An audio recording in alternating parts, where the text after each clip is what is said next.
Hello viewers, welcome to my botanical bliss. আশা করি আপনারা সবাই ভালো আছেন, আমিও ভালো আছি। এই যে দেখুন আমার জামরুল গাছ, এটা হচ্ছে থাই ভ্যারাইটির জামরুল, যেটা লাল লাল লম্বা লম্বা জামরুল হয়, সেই ভ্যারাইটি।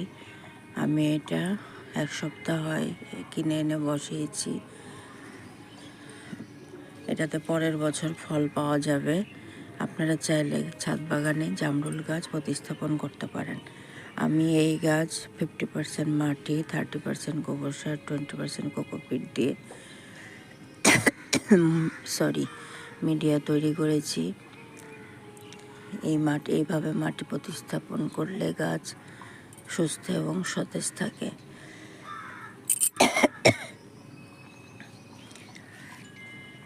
আর এই গাছে যদি প্রতি সপ্তাহে খোল ভেজানো জল দেন তাহলে খুব ভালো ফল বড় বড় হবে। আর সপ্তাহে সপ্তাহে ফাঙ্গিসাইড বা নিম তেল স্প্রে করে দিতে হবে, তাতে গাছ সুস্থ এবং সতেজ থাকবে।